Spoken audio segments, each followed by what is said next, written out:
Abortion বলতে কি বোঝায়? অ্যাবর্শন বলতে বোঝায় যে একটা মহিলা প্রেগনেন্ট হওয়ার পরে তার এইজ অফ ভায়াবিলিটি আমাদের দেশ অনুযায়ী এখন 28 উইক্সই বলা হয়। সো এইজ অফ ভায়াবিলিটি এটার আগে, মানে ক্লিয়ার রাখো যে এটার আগে যদি তার কোনো বাচ্চা পেটের মধ্যে ছিল, ঠিকঠাক ছিল, বাট সেটা কি হইলো, সেটা হচ্ছে মরে গেছে, এবং মরে যাওয়ার পরে সেটা বের হয়ে চলে আসলো পারভেজাইনালি। হ্যাঁ, সো ধরো পারভেজাইনালি চলে আসলো, ব্লিডিং এর মাধ্যমে হয়তো বা বাচ্চাটা, মানে ওই কনসেপ্টটা যেটা ছিল ওটা হচ্ছে বাইরে বের হয়ে চলে আসলো, এটা ব্লিডিং এর মাধ্যমে বের হয়ে চলে আসতে পারে। বা অনেক সময় এমন হতে পারে যে সেটাকে, মানে ব্লিডিং এর মাধ্যমে তো সবকিছু বের হয়ে আসতেছে না, সেটাকে কি করা, ইন্ডাকশন অফ অ্যাবর্শন করা লাগতেছে, বা কিছু প্রসিজার করার মাধ্যমে ডাইলেটেশন, ইভাকুয়েশন, কিউরেটেজ, এগুলার মাধ্যমে হচ্ছে বের করে আনা লাগতেছে। সো আইদার সেটা স্পন্টেনিয়াসলি বের হয়ে চলে আসতে পারে, অথবা ইন্ডাকশনের মাধ্যমে বা ইন্ডিউস করে তারপরে বের করে নিয়ে আসা লাগতেছে। বাট সেটা 28 উইক্সের আগে হইতে হবে। এখানে আমি একটা কথা অ্যাড করি, সেটা হচ্ছে যদিও 28 উইক্স আমাদের দেশে এখন আমরা বলি, বাট মডার্নাইজ যে সকল কান্ট্রি আছে সে সকল দেখা যায় যেহেতু এটা মডার্ন এবং ওই জায়গায় যেহেতু অনেক আধুনিক চিকিৎসা ব্যবস্থা, ওই জায়গায় বলা হয় যে 20 উইক্স। হ্যাঁ, মানে 20 উইক্সের আগে যদি হয় সেটা অ্যাবর্শন, ঠিক আছে, কারণ বাচ্চারা অনেক আগেই কিন্তু সেখানে সুন্দর করে আমরা মনিটর করতে পারি, সুন্দর করে সেখানে ডেভেলপ থাকে। বাট আমাদের দেশের পার্সপেক্টিভে 28 উইক্সের আগে, মানে 28 উইক্সকে আমরা ইজ অফ ভায়াবিলিটি বলি, যে এটার আগে যদি কোনো বাচ্চা হয় সেটাকে আমাদের জন্য বাঁচানো কোনো পক্ষেই সম্ভব না। ঠিক একইভাবে এটার আগে যদি কোনো বাচ্চা এভাবে বের হয়ে যায় পারভেজাইনালি, সেটা স্পন্টেনিয়াসলি হতে পারে বা বের করে আনা হইতে পারে। তো এই যে বললাম যে ইন্ডাকশন এর মাধ্যমে বের করে আনা, তো সেই ক্ষেত্রে কিন্তু সেটা হইতে পারে ক্রিমিনাল অ্যাবর্শন, অথবা মানে আমরা বলি থেরাপিউটিক অ্যাবর্শন টাইপের। অর্থাৎ ক্রিমিনাল অ্যাবর্শন বলতে বোঝায় যে একটা ধরো প্রেগনেন্ট হইলো, এক্সট্রামেরিটাল একটা অ্যাফেয়ারের মাধ্যমে প্রেগনেন্সি আসছে, এবং ওই মহিলাটা চাচ্ছে না যে বাচ্চাটা হচ্ছে হোক, বা ওই পুরুষ পার্টনারটাও চাচ্ছে না, তো তখন মহিলাটা কি করলো, মহিলাটা হচ্ছে বললো যে আমি অ্যাবর্শন করে ফেলবো। তো এটা কিন্তু এক ধরনের ক্রিমিনাল অ্যাবর্শন, যেটা আমাদের দেশে কিন্তু অ্যালাউড না, বাট স্টিল দেখা যায় বিভিন্ন ইলিগাল ওয়েতে এটা করা হয়। সো এটা ইলিগাল অ্যাবর্শন বা ক্রিমিনাল অ্যাবর্শন বলি, এগুলো আমরা ফরেন্সিক মেডিসিনে ভালো করে আলোচনা করছি। বাট আমরা মিলি থেরাপিউটিক যে অ্যাবর্শন এর কথা বলি। থেরাপিউটিক অ্যাবর্শন মানে হচ্ছে যেটাতে মায়ের হেলথের হ্যাজার্ড হইতে পারে। সো মায়ের যাতে হেলথের হ্যাজার্ড না হয় এই জন্য হচ্ছে আমরা অ্যাবর্শনটা করে ফেলতে পারি। আচ্ছা, মা যাতে ঠিকঠাক থাকে এবং বাচ্চাটা আলটিমেটলি মারাই যাবে, সো এটাকে বেটার আমি বের করে নিয়ে আসি। এটা হচ্ছে থেরাপিউটিক বা মানে মেডিকেল অ্যাবর্শন। আচ্ছা, এখন আসলে যে অ্যাবর্শন, এই যে স্পন্টেনিয়াস অ্যাবর্শনের কথা বললাম, স্পন্টেনিয়াস অ্যাবর্শন আবার বিভিন্ন ধরনের হইতে পারে। স্পন্টেনিয়াস অ্যাবর্শনের মধ্যে আমরা দেখবো যে থ্রেটেন্ড অ্যাবর্শন, তারপরে থ্রেটেন্ড অ্যাবর্শনের পরে কি অ্যাবর্শন হইতে পারে, ইনএভিটেবল অ্যাবর্শন, এবং missed abortion, incomplete abortion, complete abortion, এই সবগুলো টার্ম নিয়ে আমরা এক এক করে কথা বলবো। ভালো করে পুরা ভিডিওটাতে অ্যাটেনশন দিতে হবে। আর আলটিমেটলি আমাদের জানতে হবে যে অ্যাবর্শনের কি কি কজ থাকে, কজগুলো জানা অনেক ইম্পর্টেন্ট, আমরা সেটা বলবো। আরেকটা অ্যাবর্শনের হুতে আরেকটা ডেফিনেশন দেওয়া আছে যে একটা প্রেগনেন্সি লস যেটা ফেটাল ওয়েট যখন 500 গ্রামের থেকে কম তখন হয়েছে। তো 500 গ্রামের থেকে বেশি হয়ে গেলে সেটাকে আমরা বলবো যে ফেটালটা ভালোই ডেভেলপ হয়ে গেছে, ম্যাচুর হয়ে গেছে, সো তখন আর সেটাকে অ্যাবর্শন বলবো না। সো যদি 500 গ্রামের আগে বাচ্চাটা মানে টার্মিনেশন হয় বা প্রেগনেন্সি লস হয়ে যায়, তাহলে সেটাকে আমরা বলতেছি অ্যাবর্শন। এবং সাধারণত দেখা গেছে যে 500 গ্রাম ওয়েট হইতে বাচ্চার 22 উইক্সের মতো সময় লাগে, ঠিক আছে। হাউএভার এখন আসলে ইনটিউটেরিয়ান ডেথ যখন আমরা বলি, ইউজুয়ালি ভায়াবল যে এইজটা থাকে সেটার পরে যদি একটা বাচ্চা বা প্রেগনেন্সি লস হয়, 28 উইক্সের পরে যদি প্রেগনেন্সি লস হয়, সেটাকে আমরা ইন্টার ইউটেরাইন ফিটাল ডেথ বা ইনটিউটেরিয়ান ডেথ বলি। হ্যাঁ, বাট ওই যে বললাম যে বর্তমানে 20 উইক্সও বলা হয়, কারণ বিভিন্ন দেশে এটাকে 20 উইক্সে ধরা হয়। 20 উইক্সের পরে যদি আচ্ছা একটা বাচ্চা মারা যায় 20 উইক্স বা 20 উইক্সের পরে, বাট আমাদের দেশে এইজ অফ ভায়াবিলিটি কিন্তু 28 উইক্স। আচ্ছা, এখন আসে অ্যাবর্শন স্পন্টেনিয়াস হতে পারে, ইন্ডাকশন হতে পারে। তো ইন্ডাকশনের মধ্যে ক্রিমিনাল অ্যাবর্শন একটা আছে, যেহেতু আমাদের দেশে অ্যালাউড না আসলে অ্যাবর্শন ওইভাবে। আর আরেকটা হচ্ছে যেটা ধরো বিভিন্ন থেরাপিউটিক কারণে আমরা অ্যাবর্শন করতে পারি, তো সেটা মেডিকেল টার্মিনেশন প্রেগনেন্সি বা এমটিপির আন্ডারে ফেলতে পারি। এমটিপি নিয়ে আমরা আলাদা একটা ভিডিও করবো যেখানে সুন্দর করে সবকিছু এক্সপ্লেন করবো। আর স্পন্টেনিয়াস অ্যাবর্শনের মধ্যে একটা হইতে পারে আইসোলেটেড বলতে বোঝানো হয়েছে যে একটা সিঙ্গেল অ্যাবর্শন হইলো, মানে সিঙ্গেল একটা অ্যাবর্শন হইলো। আর আরেকটা হতে পারে রিকারেন্ট মানে হচ্ছে ধরো একটা মহিলার একবার অ্যাবর্শন হয়েছে, এবং অ্যাবর্শন রিকারেন্ট হওয়ার কিন্তু চান্স থাকে অনেক ক্ষেত্রে, যে একবার অ্যাবর্শন হয়েছে পরবর্তী সে আবার প্রেগনেন্ট হলো, আবারও তার অ্যাবর্শন হয়েছে, আবারও অ্যাবর্শন হয়েছে, তো তার অ্যাবর্শন চলতেই আছে। তো এটাকে আমরা বলি রিকারেন্ট অ্যাবর্শন, বারবার হচ্ছে, বা এটাকে হ্যাবিচুয়াল অ্যাবর্শনও বলা হয়। হ্যাবিচুয়াল অর্থাৎ সে অ্যাবর্শনেই হ্যাবিচুয়েটেড হয়ে গেছে। এটা আমরা যদিও বলতেছি যে হ্যাবিট হয়ে গেছে, কিন্তু অ্যাকচুয়ালি এটা তার জন্য কতটা বেদনাদায়ক উই ক্যান জাস্ট মানে পারসিভ যদি আমরা একটু ইমাজিন করার ট্রাই করি। সো 2বার বা তার বেশি বা 3বার বা তার বেশি, এরকম এক এক জায়গায় এক এক রকম লেখা আছে, আমরা এটা মনে রাখতে পারি রিকারেন্ট অ্যাবর্শন। এখন single episode of abortion threatened abortion হতে পারে, ইনএভিটেবল হতে পারে, কমপ্লিট হতে পারে, ইনকমপ্লিট হতে পারে, মিসড হতে পারে। সো এনি অ্যাবর্শন, ধরো এইগুলার যে কোনো একটা হলো, থ্রেটেন হলো, ইনএভিটেবল হলো, কমপ্লিট হলো, মানে যে কোনো একটা অ্যাবর্শন এখানে হয়েছে এবং সেটা হওয়ার পরে সেটার সাথে সেখানে ইনফেকশন আছে, সেপটিক ফোকাই আমরা বলতেছি, ইনফেকশন আছে, সেটাকে আমরা সেপটিক অ্যাবর্শন বলি। And it is a very important topic septic abortion. কারণ সেপটিক অ্যাবর্শন যদি হয়, স্পেশালি কখন হয়, কারণ দেখা যায় যে এই যে ক্রিমিনাল অ্যাবর্শন স্পেশালি যেগুলা থেকে শুরু করে বা স্পন্টেনিয়াস অ্যাবর্শনের মধ্যেও একটা মহিলা হয়তোবা তার মানে কিছুটা পারভেজানাল ব্লিডিং এর মাধ্যমে বের হয়ে আসছে, আর কনসেপ্টাসের কিছু পার্ট হচ্ছে ইউট্রাসের মধ্যে রয়ে গেছে, মানে রিটেইন রয়ে গেছে, সেটাকে বের করতে আনার সময় বিভিন্ন মেজার অবলম্বন করা হয়েছে, unhygienic person, unhygienic condition, unhygienic এনভায়রনমেন্টে সেটা করা হয়েছে। তো সেটার কারণে সেখানে ইনফেকশন ছড়াইতে পারে এবং ইনফেকশনের কারণে সেপটিক অ্যাবর্শন, সেটাকে আমরা বলতেছি যে ইনফেকশন যদি ছড়াই যায় সেটা আলটিমেটলি সেপটিক শক করতে পারে, প্রচুর ফিভার থাকবে, অ্যাবডোমিনাল পেইন থাকবে, ঠিক আছে, আরো অনেক ধরনের ফিচার্স থাকে যেটা আমরা দেখবো সেপটিক অ্যাবর্শনে কি হয়। সেখানে সেপসিস থাকে, সেপ্টিসেমিয়া হইতে পারে, মাল্টি অর্গান ইনভলভমেন্ট হইতে পারে, এখানে আমরা দেখবো acute kidney injury, DIC, disseminated intervascular coagulation থেকে অনেক কিছু রিস্ক থাকে। আইসোলেটেড অ্যাবর্শন মানে একবার একটা অ্যাবর্শন হলো শেষ। এবং এখানে ইম্পর্টেন্ট একটা কথা বলি যে বেশিরভাগ অ্যাবর্শন কোন ট্রাইমাস্টারে হয়? হ্যাঁ, মনে রাখবা ট্রাইমাস্টার 2 এটা হচ্ছে সেই পিরিয়ড যেখানে সব থেকে বেশি অ্যাবর্শন হওয়ার চান্স থাকে। বাট ফার্স্ট ট্রাইমাস্টার অনেক হইতে পারে, আর ফার্স্ট ট্রাইমাস্টারে মানে ফার্স্ট ট্রাইমাস্টার অনেক হয়, আর তারপরে সেকেন্ড ট্রাইমাস্টার হইতে পারে, এই সকল টাইমগুলোতে বেশি অ্যাবর্শন হয়। আর আরেকটি ইম্পর্টেন্ট বিষয় হচ্ছে যে ফার্স্ট ট্রাইমাস্টারের দিকে যদি অ্যাবর্শন অর্থাৎ 12 উইক্সের আগে যদি অ্যাবর্শন হয়, তার মোস্ট কমন কারণ আমরা বলি ক্রোমোজোমাল অ্যাবনর্মালিটি, অর্থাৎ ক্রোমোজোমাল অ্যাবনর্মালিটির কারণে, ক্রোমোজোমাল অ্যানোমালি আর কি, এটার কারণেই মেইনলি হচ্ছে ফার্স্ট ট্রাইমাস্টার অ্যাবর্শন হয়।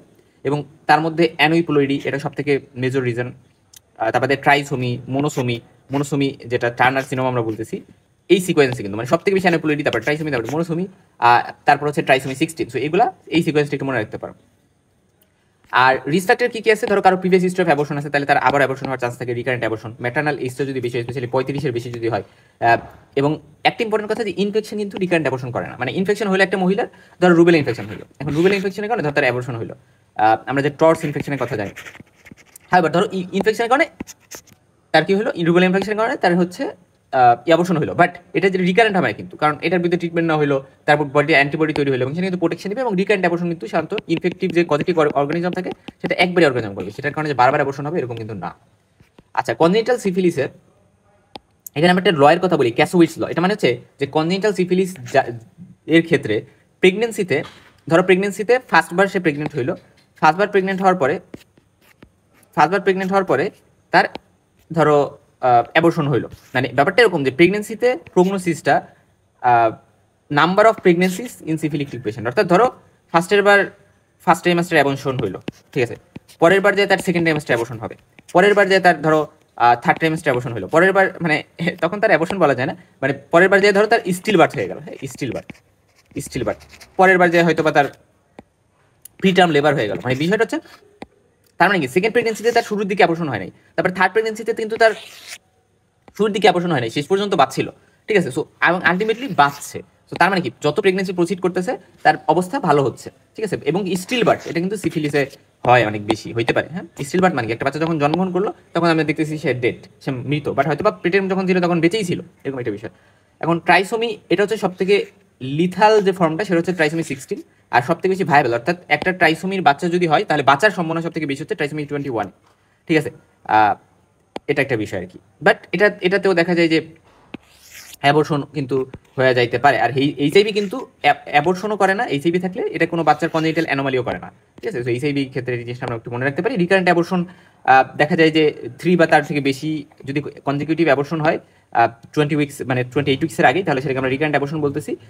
এবং এক্ষেত্রে আমরা অবশ্যই প্রেগনেন্সি যে হয়েছিল এটা কনফার্ম করে আমার কনফার্ম হইতে হবে যে আচ্ছা তার রিকারেন্ট অ্যাবর্শন হয়েছিল, কনফার্ম প্রেগনেন্সি লস কিন্তু হইতে হবে, এবং সেক্ষেত্রে আমরা হিস্টোপ্যাথোলজিক্যাল এক্সামিনেশন বা আল্ট্রাসোনোগ্রাফির মাধ্যমে বুঝতে পারি যে কনফার্ম প্রেগনেন্সি লস হয়েছে। এবং আরেকটি ইম্পর্টেন্ট কথা এখানে ইম্পর্টেন্ট, সেটা হচ্ছে অ্যাবর্শন আসলে কারণ কি।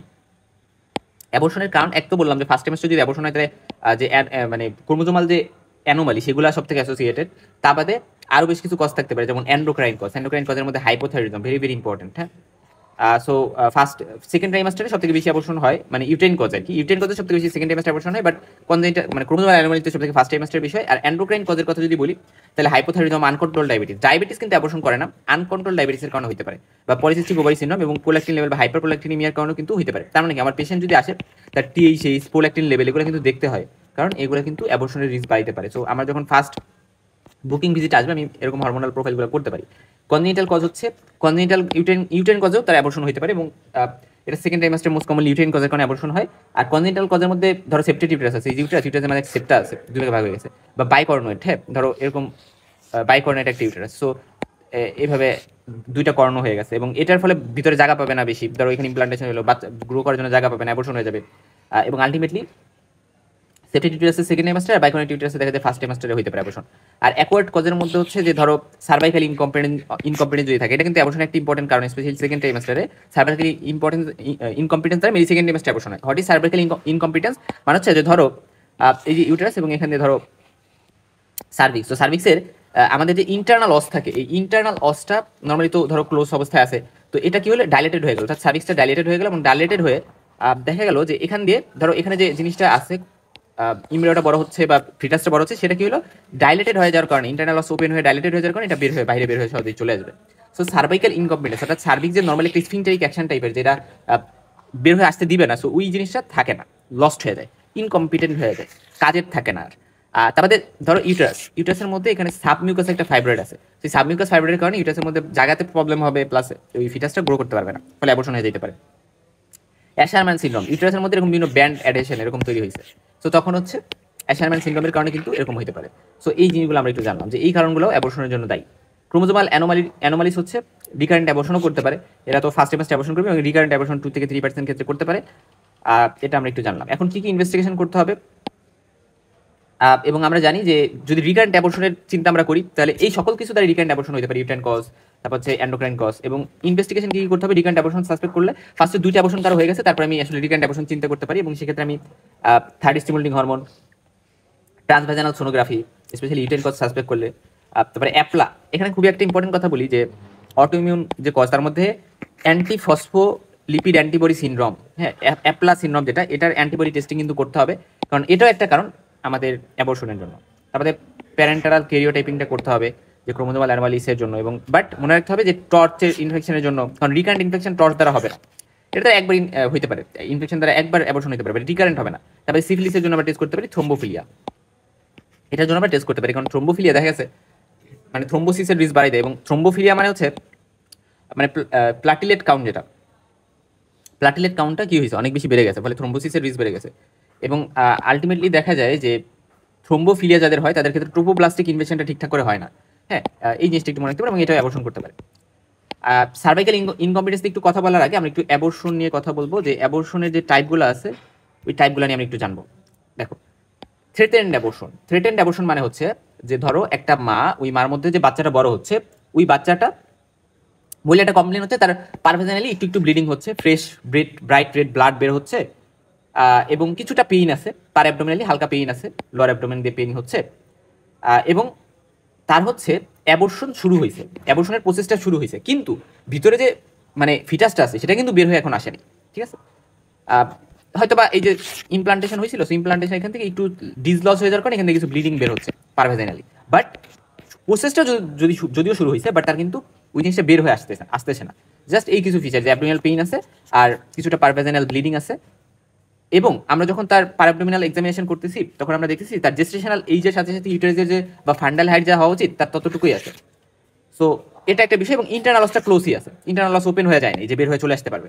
আমরা যখন ফেটাল হার্ট সাউন্ড দেখা ট্রাই করছি, cardiac activity present, okay fine. এবং এই থ্রেটেন্ড অ্যাবর্শন অবস্থায় যখন একটা মহিলা আসবে তখন সেটা কিন্তু রিভার্সেবল, অর্থাৎ আমি তাকে যদি ম্যানেজ করি তাহলে তার অবস্থাটা কিন্তু রিজলভ হবে, তার অ্যাবর্শন আর হবে না, তাকে বাঁচানো যাইতে পারে, ঠিক আছে। অর্থাৎ 70% ক্ষেত্রে আমরা বলি যে থ্রেটেন্ড অ্যাবর্শন থেকে তাকে নর্মালি ব্যাক করানো যাবে, বাট থ্রেটেন্ড অ্যাবর্শন থেকে মানে তাকে থ্রেট দেওয়া হচ্ছে অ্যাবর্শনের, বাট এই থ্রেটেন্ড অ্যাবর্শন থেকে 30% ক্ষেত্রে এটা ইনএভিটেবল অ্যাবর্শনের রূপ নিতে পারে, বা কমপ্লিট অ্যাবর্শনে কনভার্ট হতে পারে। তো ইনএভিটেবল অ্যাবর্শন কি তার বলার আগে বলে আসি যে থ্রেটেন্ড অ্যাবর্শনে আমার পেশেন্টকে রিঅ্যাসিওর করতে হবে যে সমস্যা নাই, আপনি এটা ঠিক হয়ে যাবে, এবং আপনি সেক্সুয়াল ইন্টারকোর্স করবেন না এই টাইমটাতে, কারণ এই টাইমে সেক্সুয়াল ইন্টারকোর্স করলে এটা দেখা যেতে পারে যে অ্যাবর্শন হয়ে যেতে পারে। এবং আমরা প্রোজেস্টেরন সাজেস্ট করি, প্রোজেস্টেরন আমরা দেই যাতে হচ্ছে ইউটেরাসটা রিল্যাক্স করে, কন্ট্যাক্ট না করে, কন্ট্যাক্ট করলে তো বের হয়ে চলে আসার একটা চান্স থাকবে। সো কারণ প্রোজেস্টেরনে আমরা জানি এর একটা ইউটেরাইন রিল্যাক্সেশন বা স্মুথ মাসেল রিল্যাক্সেন্ট হিসেবে কাজ করতে পারে, এই জিনিসটা ইম্পর্টেন্ট। এবং আমরা আরেকটা অ্যাবর্শনের একটা কারণ কিন্তু হচ্ছে luteal phase defect, luteal phase defect, এটাও কিন্তু একটা কারণ অ্যাবর্শনের। So what is luteal phase defect? Luteal phase defect মানে হচ্ছে যে দেখো নর্মালি আমরা জানি যে প্রেগনেন্সিতে যখন প্রেগনেন্সি হয়ে যায় তখন কর্পাস লুটিয়াম ফর্মেশন হয়, একটা গ্রাফিয়ান ফলিকল, এটা থেকে যখন ওভামটা বের হয়ে আসলো তখন যে জিনিসটা রিমেনিং থেকে সেটাকে আমরা কর্পাস লুটিয়াম বলি। এটা থেকে প্রজেস্টেরন রিলিজ হয় এবং এই প্রজেস্টেরনটা প্রেগনেন্সি মেইনটেইন করে রাখতে হেল্প করে। এখন ধরো কর্পাস লুটিয়াম প্রজেস্টেরন রিলিজ করতে পারতেছে না, সো তখন আমরা সেটাকে বলি লুটিয়াল ফেজ ডিফেক্ট। সো সেই ডিফেক্টে কোনো প্রজেস্টেরন থাকবে না, ফলে ইউটারাস কন্ট্রাকশন করবে, রিল্যাক্সেশনের জন্য প্রজেস্টেরন নাই, মেইনটেনেন্সের জন্য প্রজেস্টেরন নাই, ওই কারণে কিন্তু অ্যাবর্শন হতে পারে। হাউএভার এখন আমরা চলে যাবো যে থ্রেটেন্ড অ্যাবর্শনের 30% ক্ষেত্রে সেটা ধরো ইনহিবিটেবল অ্যাবর্শন হতে পারে। এই ক্ষেত্রে মানে অ্যাবর্শন স্টার্ট হয়ে গেছে, অ্যাবর্শনের মানে যে প্রোডাক্ট অফ কনসেপ্টটা সেটা বের হয়ে সেটা কি হচ্ছে, সেটা কিন্তু বের হয়ে এখনো ওইভাবে আসে নাই, এখনো বের হয়ে আসে নাই, বাট বের হয়ে আসবে। ঠিক আছে, বিষয়টা এমন যে পারভেজালি ব্লিডিং হচ্ছে, অ্যাবডোমিনাল পেইন হচ্ছে, বা সেটা কিন্তু বের হয়ে আসবে, এরকম একটা অবস্থা যে এটা আমি ঠেকাইতে পারবো না, বের হয়ে আসবেই। এখন বের হয়ে আসবে যেহেতু, তাই আমার কি করতে হবে, আমার এটা বের যত তাড়াতাড়ি করা যাবে ততই ভালো। আমি বলি যে এক্সপেডাইট এক্সপেডাইট এক্সপেডাইট করি আমরা, যে বের হয়ে যাতে তাড়াতাড়ি আসে সেইটার জন্য আরো স্টিমুলেট করি। এবং এক্ষেত্রেও ওই মানে ইউটারাসের সাইজটা হচ্ছে গিয়ে জেস্টেশনাল এজের সাথে মেলে, যে যদি 12 উইক অফ প্রেগনেন্সি হয় বা 13 মানে 16 উইক অফ প্রেগনেন্সি হয় তাহলে ইউটারাসের সাইজও ঠিকঠাকই আছে। এবং এক্ষেত্রে কিন্তু দেখা যায় যে ইন্টারনালও সেটা ওপেন হয়ে যায়, ফলে বের হয়ে আসার একটা সুযোগ হয় এবং কার্ডিয়াক অ্যাক্টিভিটির ক্ষেত্রে অ্যাবসেন্ট থাকে, ফিটাসটা আস্তে আস্তে কিন্তু মানে মরে যাচ্ছে এরকম একটা অবস্থা। এবং আমার অ্যাবর্শনটাকে স্টিমুলেট করতে হবে, মেডিকেল অ্যাবর্শনের মাধ্যমে হতে পারে বা সাকশন এবং ইভাকুয়েশনের মাধ্যমে হতে পারে। আচ্ছা ঠিক আছে, এখন আসলে যে ইনকমপ্লিট অ্যাবর্শন। ইনকমপ্লিট অ্যাবর্শন মানে হচ্ছে যে ব্লিডিং হচ্ছে, পারভেজানালি ব্লিডিং হচ্ছে এবং অ্যাবডোমিনাল পেইনও হচ্ছে, এবং দেখা গেছে যে মহিলা বললো যে আমি হচ্ছে গাড়িতে ছিলাম, হুট করে আমার পারভেজানালি একটা ফ্লেশি বা মাংসালো একটা অংশ বের হয়ে আসছে। ঠিক আছে, তার মাংসাল একটা অংশ বের হয়ে আসছে, তার মানে অ্যাবর্শন শুরু হয়েছে এবং প্রোডাক্ট অফ কনসেপ্টাস বের হয়ে আসছে, কিন্তু পুরাটা বের হয়ে আসে নাই। মানে পুরাটা বের হয়ে আসছে নাকি সেটা আমার বুঝতে হলে, অর্থাৎ যদি কমপ্লিট অ্যাবর্শন হয় মানে তার পুরাটা ভিতরে যতটা ছিল ফেটাস পুরাটাই বের হয়ে আসছে, তাহলে সেটাকে বলি আমরা কমপ্লিট অ্যাবর্শন। এটা যদি আমরা কনফার্ম করতে আলট্রাসোনোগ্রাফি করতে হবে, অর্থাৎ ইনকমপ্লিট নাকি কমপ্লিট সেটা বুঝতে হলে আমার আলট্রাসোনোগ্রাফি করতে হবে, তারপরে বোঝা যাবে যে কোনো কিছু ভিতরে রয়ে গেছে কিনা, কোনো রিটেইন রয়ে গেছে কিনা, অবশিষ্ট রয়ে গেছে কিনা। হ্যাঁ, সো ইনকমপ্লিট মানে কোনো একটা ফ্লেশি বা মাংসাল একটা অংশ বাইরে বের হয়েছে, তার মানে আমি বুঝছি এটা ইনকমপ্লিট একটা অবসান হয়তো হয়েছে। এবং এই ক্ষেত্রে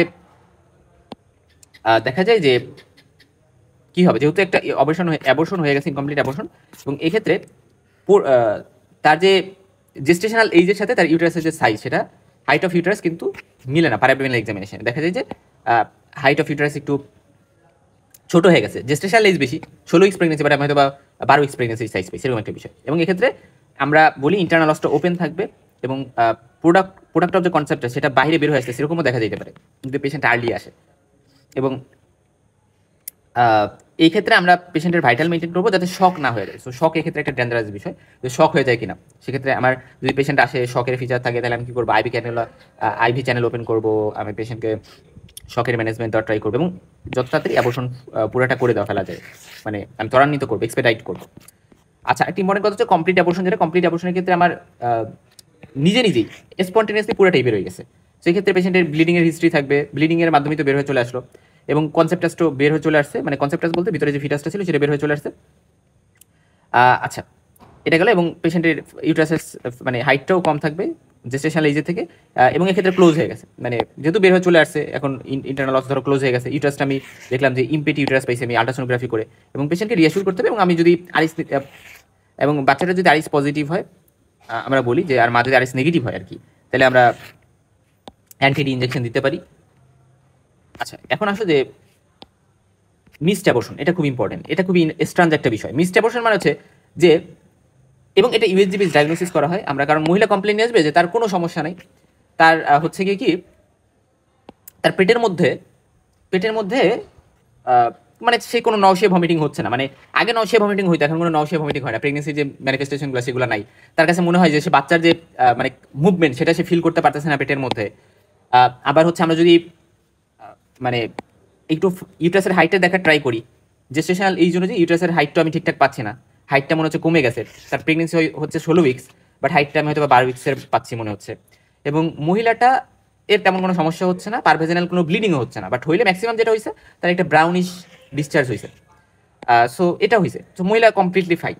কিন্তু আমরা কি করলাম, তার নশিয়া ভমিটিংও নাই, এখন নশিয়া ভমিটিং নাই, সে অনেক সুস্থ।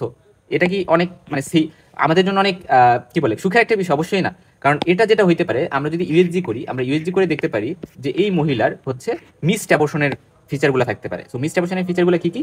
তার মিন স্যাক ডায়ামিটার বা MSD যেটা, এটা হচ্ছে গিয়ে 25 বা তার থেকে বেশি হয়ে গেছে, 25 মিলিমিটার বা তার থেকে বেশি হয়ে গেছে। কোনো ফিটাল পোল আমরা পাই নাই, অর্থাৎ ভিতরে কোনো ফিটাল পোল আমি দেখতে পারতেছি না। ক্রাউন রাম্প লেন্থ দেখা যাবে যে 7 মিলিমিটার বা তার থেকে বেশি হয়ে যাবে।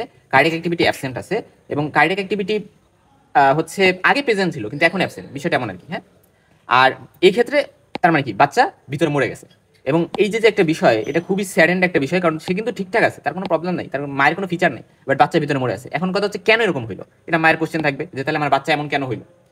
এটা এর আনসার হচ্ছে ইউজুয়ালি ক্রোমোজোমাল কোনো অ্যাবনর্মালিটি হয়তো বা ছিল। ওই যে আমরা পড়ছিলাম না যে ফার্স্ট ট্রাইমাস্টার ইউজুয়ালি ক্রোমোজোমাল বিভিন্ন অ্যানোমালির কারণে, অ্যানোপ্লয়েডি থেকে শুরু করে বিভিন্ন অ্যানোমালির কারণে এরকম হইতে পারে। সো ওই যে কজগুলো আমরা পড়ছিলাম, হাইপোথাইরিজম ছিল, এন্ডোক্রাইন কজ ছিল, আমরা পড়ছিলাম। সো ওইগুলো রিজন অ্যাসোসিয়েটেড থাকতে পারে যে ওই কারণে এরকম হয়েছে। এবং এক্ষেত্রে আমরা মেডিকেল অ্যাবর্শন করার ট্রাই করতে পারি, সাকশন, ইভাকুয়েশন এগুলো করার ট্রাই করতে পারি। সো এইভাবে আমরা হচ্ছে গিয়ে কিন্তু বের করে আনার ট্রাই করবো। অর্থাৎ যদি দরকার হয় কখনো যে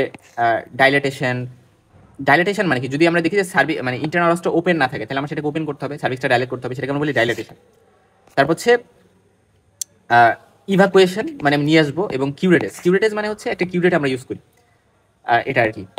হাউএভার, সো এই জিনিসগুলো ডাইলেটেশন, ইভাকুয়েশন, কিউরেটেজ এগুলোর ইউজ অ্যাবর্শনে কিন্তু ক্ষেত্রে থাকে, তবে সাবধানে করতে হয়। আচ্ছা, এখন আসো যে আমরা অ্যাবর্শন এবং ফিচার অফ শক যদি থাকে, তাহলে মোস্ট কমনলি সেপটিক অ্যাবর্শন হয়েছে আমরা ধরে নিতে পারি। তারপরে ইনকমপ্লিট অ্যাবর্শনও হতে পারে, কারণ ইনকমপ্লিট অ্যাবর্শনও ফিচার্স অফ শক থাকতে পারে। আর যদি হিস্ট্রি অফ অ্যাবর্শন আছে আর অ্যাক্টিভেটেড পার্শিয়াল থ্রোমোপ্লাস্টিন টাইম এটা যদি বেশি থাকে, তার মানে তার অ্যাপ্লা সিনড্রোম থাকতে পারে। তো সেপটিক অ্যাবর্শন মানে একটা সেপটিক ফোকাই থাকবে একটা অ্যাবর্শনের সাথে, এবং এক্ষেত্রে পেশেন্টের ফিভার, তারপরে chills, abdominal pain, diarrhoea, vomiting এগুলোর ফিচার থাকবে। পুরুলেন্ট ভ্যাজিনাল ডিসচার্জ, এবং এক্ষেত্রে বলা হয় যে ফাউল স্পেলিং একটা ভ্যাজিনাল ডিসচার্জ কিন্তু মহিলার পাওয়া যাবে। এবং পেশেন্টের শক থাকতে পারে সেপটিক শক, টক্সিক শক সিনড্রোমের ফিচার থাকতে পারে। এবং সেপটিক শকে দেখো সব শকে পেশেন্টের বডি পুরো কোল্ড ক্লামি হয়ে যাবে, ঠান্ডা হয়ে যাবে, টেকিকার্ডিয়া থাকবে। বাট এই সেপটিক শকে কিন্তু এমন একটা শক যেই শকে পেশেন্ট কিন্তু গরম থাকে, অর্থাৎ তার ফিভার থাকে। এবং আরেকটা ইম্পর্টেন্ট কথা হচ্ছে যে সেপটিক শকে যেমন আমরা এটা পাই, মানে এই যে আমরা বললাম সেপটিক অ্যাবর্শনে আমরা সেপটিক শক পাই, একই সাথে আমরা পিউপারাল সেপসিস যখন করবো তখন দেখবো যে সেখানেও কিন্তু সেপটিক শক হইতে পারে। সেপটিক শকের গ্রেডিং এর জন্য হচ্ছে তিনটা গ্রেডিং আমরা ভাগ করি, ফার্স্ট গ্রেড, গ্রেড 2, গ্রেড 3। তো মানে শুধু ইউটারাসে যদি লিমিটেড থাকে বা পেলভিক অর্গানে চলে যেতে পারে, তারপর হচ্ছে পেরিটোনাইটিস করতে পারে। অর্থাৎ এটা কি করতে পারে দেখো, এন্ডোমেট্রাইটিস করতে পারে, তারপরে হচ্ছে আমাদের স্যালপিনজাইটিস করতে পারে, উফোরাইটিস করতে পারে, এরা হচ্ছে পেরিটোনাইটিস করতে পারে, এরা পেলভিক অ্যাবসেস করতে পারে। পেলভিক অ্যাবসেস কোথায় হবে? পেলভিক ক্যাভিটির সবথেকে ডিপেন্ডেন্ট পার্ট কোনটা? পাউচ অফ ডগলাস, যেটাকে কার্ডি স্যাক বলি, সেখানে দেখা যাচ্ছে পাত জমা হয়েছে। সো পেলভিক অ্যাবসেস এরা করতে পারে। পেলভিক অ্যাবসেস আমরা কি করি? আমরা কল্পোটমি করি, কল্পোটমি। সো কল্পোটমি এটা আমরা জানি, কল্পোটমি। আচ্ছা, হাউএভার এখন আসো যে আমরা হচ্ছে গিয়ে তো পেরিটোনাইটিস শক এবং রেনাল ফেলিওর পর্যন্ত হতে পারে, ডিসিমিনেটেড ইন্টারভাসকুলার কোয়াগুলেশন হতে পারে। এবং এই ক্ষেত্রে আমরা বলি AGM, এই ট্রিটমেন্ট আমরা ফলো করি। মনে রাখবো অলওয়েজ যে সেপটিক অ্যাবর্শন, সেপটিক শক আমরা হচ্ছে AGM প্রোটোকলটা ফলো করি। অর্থাৎ আমরা অ্যান্টিবায়োটিক দিতে হবে। কি অ্যান্টিবায়োটিক দিব? অ্যাম্পিসিলিন, জেন্টামাইসিন, সাথে অ্যানোরোবিককে কমব্যাট করার জন্য মেট্রোনিডাজল। সো আমরা AGM, অ্যাম্পিসিলিন, জেন্টামাইসিন, মেট্রোনিডাজল, এই জিনিসগুলো হচ্ছে গেল। এখন আমরা যে জায়গাটাতে আলোচনা করব সেটা হচ্ছে আমরা বেশ কিছু টপিক আমাদের একটু জানতে হবে। কি টপিক? Cervical incompetence. তো সার্ভাইকাল ইনকম্পিটেন্স মানে হচ্ছে যে ইনকম্পিটেন্ট ইন্টারনাল অস, অর্থাৎ ইন্টারনাল অসটা একেবারে ডাইলেটেড হয়ে গেছে। এবং এক্ষেত্রে ট্রাইমাস্টার 2-তে দেখা যাবে পেশেন্ট ইউটারাসের ইন্টারনাল অসটা ওপেন হয়ে গেছে এবং ডাইলেটেড হয়ে এখানে যে কনসেপ্টাসটা ছিল, ফিটাসটা ছিল, সেটা বের হয়ে চলে আসছে একেবারে। সো এটা সেকেন্ড ট্রাইমাস্টারে, এবং এখানে কোনো পেইন হবে না, পেইনলেস বের হয়ে চলে আসবে। আচ্ছা, এটা গেল। সো পেইনলেস একটা সেকেন্ড ট্রাইমাস্টার অ্যাবর্শনের হিস্ট্রি থাকলো। সো আমরা সার্ভাইকাল ইনকম্পিটেন্স চিন্তা করতে পারি। আচ্ছা, এবং এক্ষেত্রে আমরা যে কাজটা করি, এটা কিভাবে বুঝবো? আমরা একটা হেগার ডাইলেটর ঢুকাই। এখান থেকে হেগার ডাইলেটর ঢুকে আমরা যদি দেখি যে এটা খুবই স্মুথলি, আমরা কোনো অ্যানেস্থেসিয়া ছাড়াই ঢুকাইতে পারতেছি, এবং ঢুকে মানে হেগার ডাইলেটর নাম্বার 8 যেটা এটা ঢুকানো যাচ্ছে, তার মানে হচ্ছে কোনো রেজিস্ট্যান্স আমি পাচ্ছি না। এবং এটি যদি আমরা প্রিম্যাস্ট্রাল ফেজে ঢুকানো ট্রাই করি, সো ঢুকানোর পরে আমরা যদি কোনো রেজিস্ট্যান্স পাচ্ছি না, খুব স্মুথলি ঢুকাইতে পারতেছি, তার মানে কি? তার মানে হচ্ছে সার্ভাইকাল ইনকম্পিটেন্স আছে। এবং হেগার ডাইলেটর এর মধ্যে বিভিন্ন টাইপ আছে, যেমন হেগার ডাইলেটর নাম্বার 6 আছে, 7 আছে, 8 আছে। সো 8টা দিয়ে মিলে আমরা এই টেস্টটা করি। আর যদি আমরা ফলিস ক্যাথেটার 16 এটা ঢুকাই, তাহলে দেখবো যে হচ্ছে আমরা কোনো রেজিস্ট্যান্স ছাড়া এটা আমরা ঢুকাইতে পারবো। এবং এটা বোঝার জন্য, সার্ভাইকাল ইনকম্পিটেন্স বোঝার জন্য ইনভেস্টিগেশন অফ চয়েস হচ্ছে আমরা বলি যে ট্রান্সভেজাল সোনোগ্রাফির মাধ্যমে এটা বুঝতে পারি আর কি। আচ্ছা, আর আরেকটা ইম্পর্টেন্ট কথা হচ্ছে যে নর্মালি যেটা হয় প্রেগনেন্সির টাইমে সার্ভিক্সের নর্মাল যে হচ্ছে থাকে নর্মাল যে ডায়ামিটার থাকে সেটা আমরা বলি যে মানে ডায়ামিটার না মানে লেন্থ হচ্ছে 4 থেকে 5 সেন্টিমিটার থাকে, বাট ধরো এটা অনেক ডাইলেটেড হয়ে গেছে, ডাইলেটেড হয়ে গেল। সো যদি অনেক ডাইলেটেড হয়ে যায়, ডাইলেটেড হয়ে গেলে এটা ফার্স্ট একেবারে মিশানো থাকে, টি শেপ থাকে, পরবর্তীতে এরা ভি শেপড হলো এবং আলটিমেটলি ইউ শেপ হয়ে যায়, অর্থাৎ অনেক বেশি ডাইলেটেড হয়ে যায়। সো তার মানে কি, স্পেশালি যখন সার্ভাইকাল ইনকম্পিটেন্স থাকে তখন শুরুর দিকেই, এটা তো লাস্টের দিকে আমরা জানি যে ইফেসমেন্ট অফ সার্ভিক্স হয় বা টেকিং আপ অফ সার্ভিক্স, মানে টেকিং আপ অফ সার্ভিক্স হয়, যে লোয়ার ইউটেরাইন সেগমেন্ট আর সার্ভিস এক হয়ে যায়, কিন্তু সেটা তো একেবারে ডেলিভারির টাইমে, লিভারের টাইমে। বাট এটা একেবারে প্রেগনেন্সির শুরুর দিকে এরকম হয়ে যাচ্ছে, রাইট? ইফেসমেন্ট অফ সার্ভিস বা টেকিং অফ সার্ভিস হয়ে যাচ্ছে, এবং এটা হয়ে দেখা যায় যে সার্ভিক্সের যে লেন্থ সেটা 2.5 সেন্টিমিটার বা তার থেকেও কমে যায়। তো তখন কিন্তু আমরা ধারণা করি যে এটা হচ্ছে সার্ভাইকাল ইনকম্পিটেন্স হয়েছে। নর্মালি টি শেপ থাকে, পরে এটা ওয়াই ভি একেবারে আসছে ইউ শেপ হয়ে যেতে পারে, ডাইলেটেড হয়ে। এবং এটার ম্যানেজমেন্ট কি? আনসার হচ্ছে যে আমরা মনে রাখবা সার্ভাইকাল ইনকম্পিটেন্সের ম্যানেজমেন্ট হচ্ছে আমরা কি দিই, ইন্টারনাল লস বরাবর, অর্থাৎ এই যে যদি ইউটেরাস হয়, ইউটেরাসের এখান দিয়ে হচ্ছে সার্ভিক্স এবং এখানে ইন্টারনাল লসের এই বরাবর আমরা কি করি, একটা সুচার দিয়ে দিই, একটা সেলাই দিয়ে দিই, স্টিচ দিয়ে দিই, সুচার দিই। তো এটাকে আমরা বলি সার্কলাজ। তো এটাকে আমরা বলি সার্ভাইকাল সার্কলাজ। এবং এই সার্ভাইকাল সার্কলাজ এটা ইন্টারনাল লসের যত কাছাকাছি দেওয়া যাবে তত ভালো, ঠিক আছে, এটা বেস্ট। এবং ইন্টারনাল তাহলে কাছাকাছি আমরা কিভাবে দিতে পারবো? আনসার হচ্ছে এটা দুইটা রুটে দেওয়া যাবে এই সুচারটা। একটা আমি অ্যাবডোমিনাল রুটে দিতে পারি, একটা ভ্যাজানাল রুটে দিতে পারি। সব থেকে বেস্ট হচ্ছে অ্যাবডোমিনাল রুটে দেওয়া, এবং ভ্যাজানাল রুটে তারপরে দেওয়া যেতে পারে, বাট সব থেকে বেস্ট অ্যাবডোমিনাল রুটে দেওয়া। কিন্তু অ্যাবডোমিনাল রুটে দিলে যেটা করতে হয় যে আমার এই পেশেন্টের ডেলিভারি অবশ্যই সিজারিয়ান সেকশনে করতে হবে, যে আমি লাক্স lower uterine segment caesarean section করবো, এভাবে আমার ডেলিভারি করতে হবে, এটা একটা বিষয়। সেকেন্ড বিষয় হচ্ছে অ্যাবডোমিনাল রুটিদের আগে সুবিধা হচ্ছে যে এই যে আমি সার্কলাসটা দিয়ে রাখছিলাম এটা ডেলিভারির আগে আর বের করার দরকার নেই বা এটা কেটে ফেলার দরকার নেই। কিন্তু ভ্যাজাইনাল রুটে করলে আমার কিন্তু এটা ডেলিভারির আগে দেখা গেছে 37 বা 36 উইক্সের টাইম, ওটা কিন্তু এই সার্কলাসটা আবার কি করতে হবে, নিয়ে আসতে হবে, মানে ফেলে দিতে হবে। সো এই জিনিসটা ইম্পর্টেন্ট। বাট আমরা কমনলি কিন্তু ভ্যাজাইনাল সার্কলাজি করি, এই জিনিসটা একটু মাথায় রাখবো যে আমরা নর্মালি ভ্যাজাইনাল সার্কলাজি করবো। শুধুমাত্র ভ্যাজাইনাল সার্কলাজ যদি করা না পসিবল হয় তাহলে অ্যাবডোমিনাল রুটে করবো। কারণ অ্যাবডোমিনাল রুটে কেন করবো না? কারণ হচ্ছে দেখা যায় যে অ্যাবডোমিনাল রুটে করতে গেলে কি আমি সার্জারি করা লাগতেছে। সো সার্জারি একটা বিষয় থেকে যায় যে আমি এমনি মহিলা প্রেগনেন্ট অবস্থায় আমি সার্জারি করতেছি। সো যত বেশি কম সার্জারি করা যায় সেটা আমাদের অবজেক্টিভ থাকে। সো এক তো সার্ভাইকাল ইনকম্পিটেন্সের ট্রিটমেন্টটা আমরা সার্কলাস দিব, সেকেন্ডলি আমরা যেটা করতে পারি প্রজেস্টেরন দিতে পারি, ঠিক আছে। এবং এই সার্কলাস কখন করা যেতে পারে? 12 উইক্সে করা যেতে পারে, মানে আর্লিয়েস্ট হচ্ছে 12 উইক্সে করা যেতে পারে। এবং ইমার্জেন্সি সার্কলাজেরও দরকার হতে পারে যদি সার্ভিস অনেক ডাইলেটেড থাকে এবং আমরা দেখি যে ফিজিক্যাল এক্সামিনেশন করে যদি ওই ফিচারগুলো পাই যে 2.5 সেন্টিমিটার থেকে কমে গেছে সার্ভিক্যাল লেন্থ এবং মানে এই ফিচারগুলো যদি পাই তাহলে ইমার্জেন্সি মাঝে মধ্যে করা লাগতে পারে। আর প্রজেস্টেরন আমরা দিই যাতে প্রিটার্ম লেবার না হয় যায়, কারণ প্রজেস্টেরন হচ্ছে একটা রিল্যাক্সেন্ট, স্মুথ মাসেল রিল্যাক্সেন্ট হিসেবে কাজ করে। এটা প্রিটার্ম লেবারকে প্রিভেন্ট করতে পারে। 12 থেকে 24 উইক্সের মধ্যে আমরা দিতে পারি এবং 36 উইক্সে হয়তো আমরা এটা স্টপ করতে পারি। আচ্ছা, সো এই বিষয়গুলো আমরা জানলাম। এখন আসো যে আমরা সার্ভাইকাল, এখানে সার্কলাজ নিয়ে বেশ কিছু কথা বলা হয়েছে যে সার্কলাজ, দেখো এখানে আমি কয়েকটা সার্কলাজ নিয়ে একটু বলি। দেখো ফার্স্টে এই জায়গাটা লক্ষ্য করো যে এটা হচ্ছে আমাদের ইন্টারনাল লস, এই যে হচ্ছে ইন্টারনাল লস। আচ্ছা অন্য কালার দিয়ে দেখি, এটা হচ্ছে ইন্টারনাল লস। তো ইন্টারনাল লসের এই জায়গা সব থেকে বেস্ট হচ্ছে ইন্টারনাল লসের কাছাকাছি আমি সার্কলাস দিব। সো এটা হচ্ছে সার্ভাইকাল সার্কলাস, এটা ইন্টারনাল লসের কাছাকাছি দিলাম। অ্যাবডোমিনালি রুটে যদি আমি যাই এইভাবে আমি দিতে পারবো, কিন্তু ভ্যাজিনাল রুটে দিলে আমার দেখা যায় যে আমি ইন্টারনাল লসের খুব কাছাকাছি যাইতে পারবো না, রাইট? সো সেক্ষেত্রে আমরা যেটা করতে, আমরা জানি যে কি সার্ভিক্সের হচ্ছে একটা এন্ডো সার্ভিক্স থাকে যেটাকে আমরা supra vaginal part of cervix বলি, আর একটা হচ্ছে এক্সো সার্ভিক্স বা একটো সার্ভিক্স, যেটা হচ্ছে পোর্শিও ভ্যাজিনালিস বলি বা একটো সার্ভিক্স, মানে নিচের দিকে থাকে। সো এর মাঝে এটা হচ্ছে আমরা বলি ইন্টারনাল লস হচ্ছে এখান দিয়ে, কোনখান দিয়ে, এই যা হচ্ছে ইন্টারনাল লস, আর এটা হচ্ছে এক্সটার্নাল লস। সো দেখো আলটিমেটলি আমরা যে কাজটা করি যে যখন ভ্যাজাইনা দিয়ে দিই তখন কিন্তু ভ্যাজাইনা দিয়ে ঢুকাইলে সার্কলাসগুলো তখন আমি কিন্তু এক্সটার্নাল লসের কাছাকাছি থাকতে পারি, ইন্টারনাল লসের কাছে যাওয়া আমার খুবই ডিফিকাল্ট। সো এক্সটার্নাল লসের কাছাকাছি আমরা যে সার্কলাসটা দিই সেটাকে আমরা বলি ম্যাকডোনাল্ড সার্কলাস।